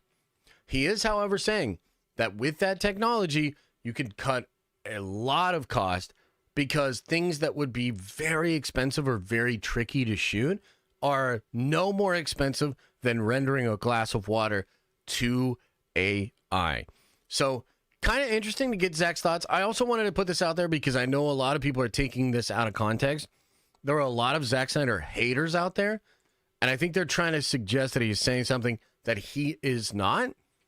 To me, this feels very similar to what Ben Affleck said, to the way I think a lot of people view this. It is a tool. It is a tool that you can use to lower the barrier of entry, to lower the cost, and to make human performances and human-driven stories way more accessible to just your average storyteller and filmmaker. I will now open it up to the chat. What do you guys make of this, man? What do you guys think of Zach saying this? You think he's right? You think he's wrong? What do you think? What do you think? No money, no parts, no deal. Wait, what? He's completely right, and I'm not a fan. Not a fan of what? This reality? Not a fan of Zach? What are you not a fan of?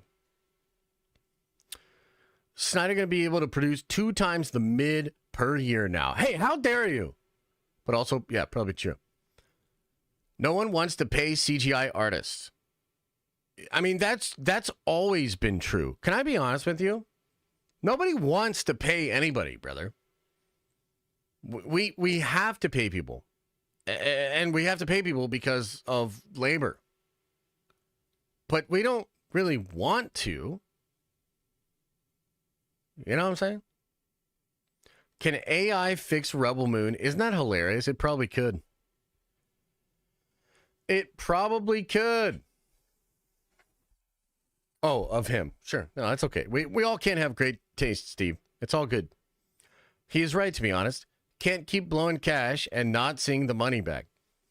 Yeah, I mean, I think one of the things that makes this all the more interesting with regards to Hollywood is that Hollywood is like bleeding. They're bleeding out. Production costs are crazy. So this is actually the exact antidote that this industry needs right now. Which, honestly, will probably help accelerate it. Den of McRibs. I did get a McRib yesterday. It was fantastic. Do I ever get boogers in my beard? Yeah, absolutely. Absolutely. Wolverine trailer for Marvel Rivals. Yeah, I watched that earlier. It's cool. I'm excited. Now, does it say if Wolverine is a tank or not? Because I'm excited, man.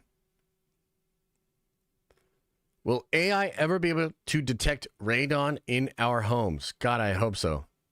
So that you'll let it go. Holy shit. The moment AI stops plagiarizing other artists' work, I can get behind it. I have two things that I would say to that. Number one, all artists plagiarize other artists' work. I know that that's irritating to hear. Maybe people get really self-righteous when they hear me say that. It's absolutely true. All artists copy, great artists steal. That was Pablo Picasso. All artists steal. Number two, I'm all for an equitable way for people that create art that then is used to train AI models. I am all for there being some kind of fair compensation there, okay? Now, what I think is more likely to happen, because the truth is the wheels of industry do not care about the individual, they care about the profit. I think the stuff that the studio owns, IP, movies, like things like that, I think those things are very likely to have some kind of residual system built in when you use AI to replicate those things. So this is kind of like what Ben Affleck said. He said you'll probably be able to like rent the Avengers movie, right? And then you could pay like $20, maybe $30, maybe more. I don't know. But you pay, and then the AI makes a version of the Avengers, but you all scan your faces in, and it's you and your friends, and you're the Avengers. And what Affleck said was really interesting. He said this could create a whole new revenue stream, which could replace Blu-ray and physical. Because physical media and Blu-ray is kind of dried up. It doesn't really make money for the studios anymore, but it used to be like 15-20% of the total money they would make off of a movie. So I think you will see stuff like that. As far as like the individual artist that's putting out work that then is getting trained on models, I mean, look, I just don't think you can do anything about that. I really don't. We will see. I mean, maybe you will see some court cases and some precedents and then, an actual way to do this, et cetera, et cetera. I don't really think that's going to happen, though. But I do understand it. I mean, look, I understand that moral thing and that outrage. But I would also remind you that IP law was not created for artists. It was created for corporations. It's a tough one. I don't want to go too far down this rabbit hole, but there's kind of a harsh reality to what is actually codified into our law and culture, and it is usually not the rights of the little guy. Now, throughout the history of our culture and of the entertainment industry, there have been great human beings that have fought tooth and nail to make a bit of difference. Like, as an example, in comic books, like, you used to not get any of your original art. The company would just destroy it. Then the companies would keep it. Eventually, thanks to like Denny O'Neil and I think Neil Adams, they fought for the rights of the worker, of the comic book artist, to be able to own and control their original art. So the studio doesn't own it, they own it. So now, like certain artists that have done incredible work for Marvel, they can literally turn around and sell to you a collected art book via Kickstarter that's like all of their best art that they did for Marvel. It's not the comic book. It's not a comic. It doesn't have word balloons, et cetera, et cetera. But it's their art, and they can do that. And that's great, and I think that's progress. It's not that I'm saying I don't care about the little guy. I do. I just think this is a very dynamic situation, and I think it's going to be difficult to establish that kind of presence. Like, frankly, how do you prove, like, it's just going to be difficult. It's going to be fucking difficult, okay? That's what I'm saying. But we'll see. I read that as alien invasion. What the hell?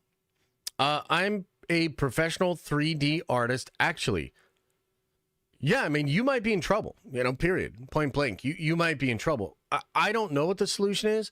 It's also possible that a lot of jobs will actually be created in this field, right? Where, like, here's an example. So I know a lot of animators that actually work on, like, big Hollywood movies. They're not actually, like, living super fulfilled lives and putting out their creative expression. Most of them are, like, animating stupid background things of, like, the fucking Trolls movie or something, right? Because really, the system takes artists and makes them into cogs in a machine. That's a part of what commercial art is. So ironically, some of these people that are doing grunt work animation, hating their lives, spending 6 months working on stupid key animations or backgrounds of things they care nothing about, they might have to get a job where instead they're looking over thousands of AI created renders and finding mistakes or finding things that'll look uncanny, writing up notes, and potentially feeding that into AI, So, like, I think there will be a lot of jobs that are created that are even potentially more fulfilling artistically than the grunt work jobs that a lot of people in these positions are actually doing right now. So it's not all doom and gloom, but if you're not thinking about how all of this is going to change, like for real, you do not want to be owning a VFX company right now. Like, you're polishing the brass on the Titanic. You need to pivot immediately. And that is just life. I don't have the answer for you, but I know for sure that this shit is changing.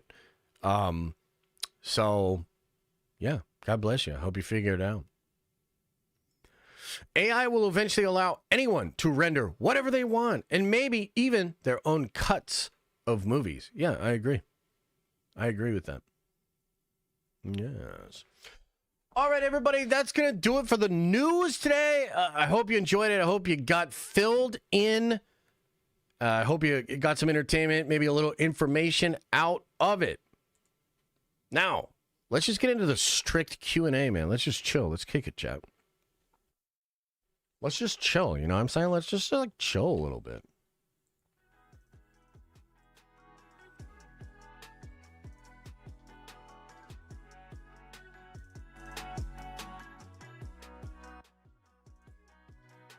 Let's just chill a little bit. What if AI disappears like the Power Glove from Nintendo? That would be wild. That would be shocking. 10% job growth in human resources development over the next 10 years. Prime Vengers. Stop VFX classes immediately. I don't know that you need to stop the classes. I think understanding the fundamentals of it is still positive. It's how are you going to implement that? I mean, the truth of it is usually like this. People go to art school, they get a very balanced and, they get a variety of disciplines, a lot of education, some focus. They form this idea of their dream job, and what they would be doing, and they're making movies, and then they literally go and they fucking animate the trolls' ass cheeks for 6 months, bro. It's not what you think it is. That's life. So it's gonna be different. I still think education matters. I still think principled knowledge is important. It's more like, how are you going to use that knowledge? What are you going to do with that knowledge? Because a lot of these people that are doing this, they could potentially they are the actual ones that could make the first good AI animated movie. Do you know why? Because opposed to AI bros and NFT bros that are just using the apps and have no fucking acumen from telling stories, no idea of how to put human emotion into a thing. They don't understand that shit at all. They don't even understand the basics of cutting, the frame, any of that shit. The people that went to animation school, the people that have been in animation, they're the actual ones that create the first great AI animated movie. They're the actual ones that could do it. Like, do you see what I mean? So I think the knowledge matters. And I think the discipline matters. I think understanding how it used to work could matter. But we'll see. If I had that job, it would be nothing but doinks. I don't know what that means, but yeah. What the hell is a doink? What the hell? Yeah. AI is the devil. Many things have been called the devil over the centuries. So I don't know, man. Ubisoft is crashing out. Oh, really? About what? The fact that they suck ass?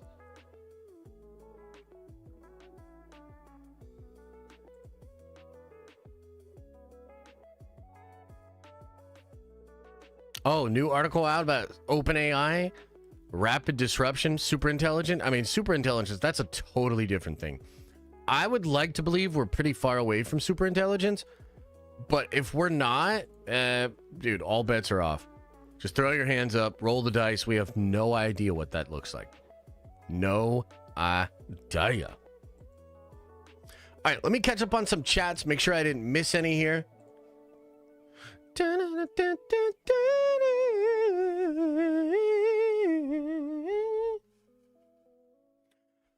James01 says, is Skeleton Crew a show about 5 or 6 broom boys? Yeah, I think so. Blake says, hello, Mr. Josh. Have you heard the plot synopsis rumors for the Lanterns? It's not sounding too interesting. No, I haven't. But if you send it to me, I will check it out, man.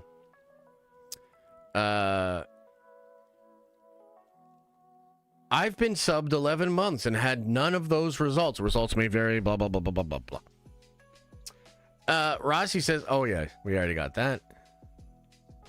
Kalen says, oh, and Dark Dragon X says, white-haired Josh. Oh, great.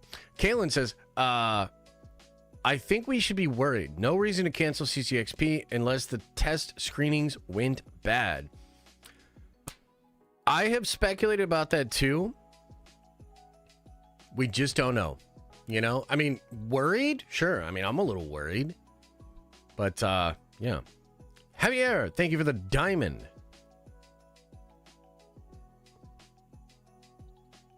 Uh, 34 Virgo says, bro, no cap.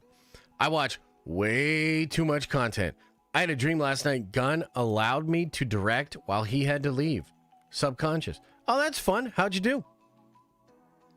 How'd you do? Ibze, what's up, brother? With a 10 spot says, I heard ending of the Mando movie. KK kills Mando. Grogu force chokes her. And in her dying breath, she says, I was always destined to destroy this franchise. And then rises Darth Grogu. Post-credit scene, Darth Grogu enters ancient Sith temple. Then, in a dark tomb, hears a familiar sinister laugh. Somehow, Palp's return. Darth Grogu shouts, get that Palp out of my face! And zaps him with the Force. Now, that sounds like some shit made on AI. And also, very entertaining. I'd be down. I'd be down. Comics Man says, hey Josh, do you notice how similar Dr. Doom's mask is to the first armor mask Tony made in the caves? Yep. It is pretty cool. Larold says, some explorers allegedly found an abandoned Fantastic Four film set in a mine underground. Mole Man? Yes, I think so. I think that's going to be Mole Man. I think that's kind of cool. Van Off the Black says, if Coleman is Kang, the Coalition wants to change their pick for Blue Marvel to David Harwood. I'm sorry, we're playing musical chairs here, but we need to get him out of what weird Berlanti-verse. I hear you. You know, I saw a comment by E-Man to Coleman, and I also appreciated the comment, man. Like, it's one of those topics where like people get really sensitive about it, but like I don't think race bending is good for anybody. I'm just gonna be real. Like, I don't think race bending is good for anybody. I don't think it's good for the community. I don't think it's good for the actor. I don't think it's good for representation. I don't think it's good for comic book fans. I don't think it's good for anybody. Now, are there examples of race bending that feel right and can totally work and be good? Of course there are. Look at Game of Thrones. Look at House of the Dragon. I think making the Valerians black was not only interesting, but it actually took something that was already in the books and emphasized it further. So it can absolutely work. But like, what E-Man was saying was like, basically, don't be Wonder Man. And I agree.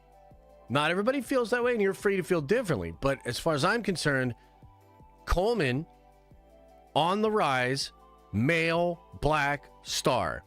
He should play a powerful black male character. That's it. And I was happy to see E-Man putting that out there as well. Rossi says, Josh is devil, 100%. What is this devil you speak of? What is this devil? Michael Clark Duncan and Kingpin was lit. That is true. That is true.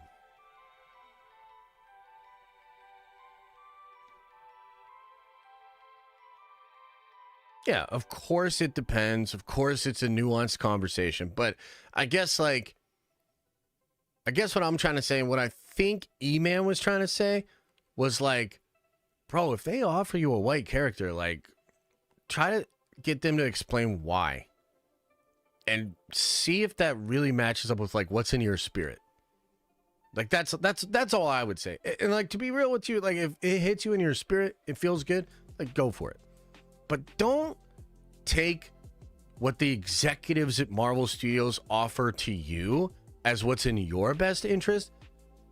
And don't think, like, just think about what you want. What's the legacy you want? What do you want to do for your people and also just for fandom? You know what I mean? Like, and I think we're getting to a point, which, by the way, this is stuff that Michael B. Jordan talked about too. I mean, a lot of people feel this way. It's not necessarily the most popular topic because I think some people conflate it with being like gatekeepy or racial. And it's like, no, it's actually the opposite of that. But I also acknowledge it's like a difficult conversation to have. Ben says, since you're giving shows a fair chance, can you revisit The Last of Us? Well, I would have to have visited it first to be able to revisit it. You should give that show a fair shot. Only time you've ever been wrong. Well, all I said about The Last of Us was I've never played the games. I'm not interested in the show. I have no connection to the characters. I don't care. I also don't like zombie shit. I don't really like horror stuff. I don't really like zombie stuff. So yeah, that's all. I actually applaud the success of The Last of Us. I thought it was great that Neil Druckmann was involved. I know he's a controversial figure, but in principle, it is so good to have the people that help create the IP in the video games to be helping craft it for live action. Like, that's really important. So I fully support and celebrate the success of The Last of Us. But I'm just not interested, man. Rossi says, do you think Snow White is going to bomb the dwarfs? Well, I hope they don't bomb the dwarfs. That would be a big departure from the original story. It'd be pretty disrespectful. But also, they look like the stuff of nightmares, so maybe bombing them is actually mercy. Caden Beatty said, let's go. 3 years. Crazy. Best decision of my life. Thanks for all that you do. Thoughts on Ultimate Spider-Man and Ultimates in general so far? Much love. Bro, I'm so behind. I'm so behind on my comics. I gotta catch up on comics. By the way, we're not gonna do, I don't know exactly what the schedule is gonna be like in December, but when we get a little closer to Christmas, like, I'm gonna take some time for the fam. I think we'll do a Nerdvenger stream this week. We'll do a Nerdvenger stream next week. And then we probably not going to do Nerdvenger streams until sometime in January. So I'm going to take a little bit of a step back. There's some programming I want to work on, getting some new bells and whistles on the content. And hopefully within that time frame, I can catch up on my comic books too. Hell yeah. Hell yeah. Josh needs the lights on when he watches scary movies. Yeah, thanks, Pete Diddler. Callisto!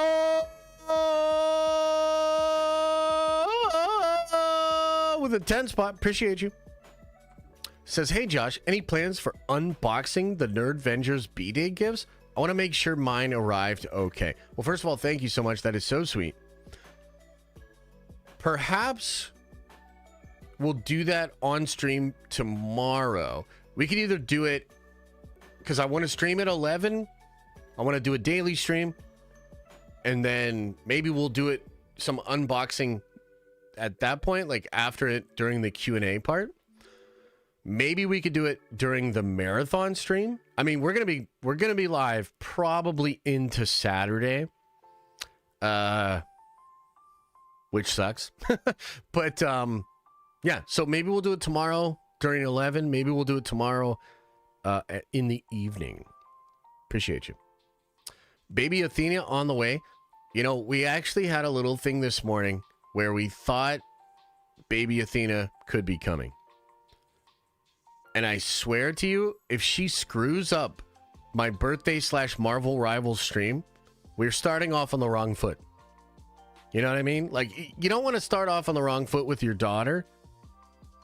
And it would be crazy for me to hold that against her for the entirety of her life.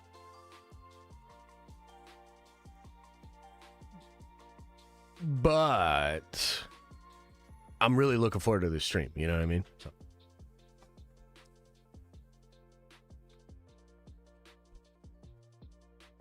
Yeah. What size t-shirt do you and Elisa wear? Well, right now Elisa's wearing a bigger size shirt because of the baby. But she usually does like mediums or larges in my shirts. I don't know what that is for female shirt. I wear XL or 2XL because I'm kind of a chunky boy. You know what I mean? Like I hide it pretty well, but I'm kind of a chunker. You know, I weigh like 235, 240 pounds. You know, I'm a little chunky. You know what I mean? I'm working on it. I haven't been to the gym since Thursday because of the fucking snow. But I'm going to get in there today, man. I'm taking 2 shots of steroids, 1 in each pec. And I'm going to lift like goddamn Wolverine today in the gym. I'm very excited, actually, to get back in there. You know, steroids don't work just on their own. You got to lift heavy things. So, I don't know if you know that. Rival stream tomorrow night. Yes, sir. We start at 6:30. I can't wait, dude. I can't wait, brother. It's all the milk you've been drinking? I mean, you know, milk's pretty good. So you went out of the snow to go to McDonald's, but not the gym. Noted. That is true. That is true. It was so funny. So I shoveled all goddamn afternoon yesterday. It was so painful. Oh, fuck, man. You're gonna be Raw for the Netflix debut? What? What does that even mean? What the hell? So spent all afternoon fucking shoveling, getting the car out. It was crazy. The roads still hadn't been plowed. Luckily, we have 4-wheel drive. Got a little SUV thing. And so I spent hours getting the car out, right? And I finally get it out into the street. And it starts snowing. I put this on my IG story. But like, bro, it starts snowing again. Like it's about to fill the hole, all the holes, everything that I just shoveled. Coming down crazy. And so I get in the car and I'm driving down the street and it's like, dude, it was insane. And then at the end of the street, my windshield wipers stop working. So the snow's just coming down. I literally am driving in the car, my head poked out the window, squinted eyes, trying to stay on the road. But we did it because I had to get that McRib, bro. I had to get that McRib. And I like McDonald's. You know what I mean? Yeah, it was coming down, filling all the holes. It's crazy. The amount of white. I've never seen anything like it. So you spent all that time. It was so treacherous.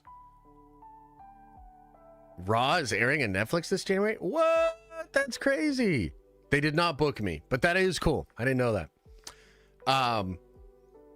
Driving down the whole ass road like that, my head out the window was crazy. Got to McDonald's. Got the McRib. Also got a quarter pounder meal. Okay, so I started with my quarter pounder meal. I had the McRib as dessert. I have no idea why I'm almost 240 pounds. But I got to tell you, man, McDonald's has never tasted that good. We've been cooped up since Thursday. That McDonald's felt like a 5-star meal. That was unbelievable. And everybody felt the same. Like, Elisa was like, oh my God, this is incredible. You should have seen Liam eating this McDonald's, bro. It's like he hadn't eaten in weeks. He inhaled that shit. So, yeah, we got it done. Now, luckily, the plows finally came through last night on the road. You'll be 3 large by Jan 1. Yeah, you shut your mouth when you're talking to me. So the roads are clear. Elisa was able to get out into the car today. I think they actually did take a trip to the P.O. box and maybe get some other stuff. I can finally go to the gym today. Oh my God, dude. It's been ridiculous. Guys, I'm talking about over 50 inches of snow in 3 days. We got obliterated. Like, obliterated. And there was like a team of people going around the neighborhood trying to like plow and clean up. A tree had fallen into our street, and some reason they thought they could just plow through it, and so they ended up trying to plow through this tree. And so they literally made this huge wall of snow, which became like a wall of ice. It was like Game of Thrones, bro. Like, it has been insane the past few days. But alas, we made it. We're going to be all right. We're going to be all right. Yeah, man. All right, everybody. I think we're going to call it there. I appreciate it. I have a video coming out for you later today. And then we will have a Nerdvenger stream tonight at 7:30. So if you're a member, come on by for that. Otherwise, I appreciate the love. I appreciate the support. Tomorrow's a big day. My birthday, we'll stream at 11. We'll do some daily content. And then we will start our marathon stream at 6:30 in the evening. It's going to be sick. Another storm on the way? Jeez. Wonderful. All right, everybody. Much love, man. Appreciate y'all. As I always say, I hope you are having an awesome and a nerdy day. And I'll see you in the next video.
Is everybody gone? Did everybody leave? Leave.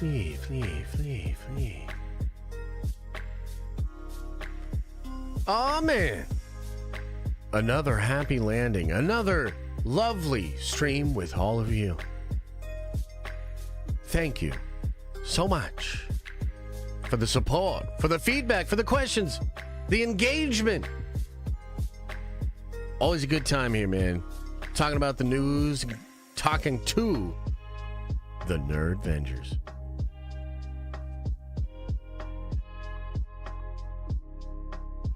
Man, this stream's about to be crazy tomorrow.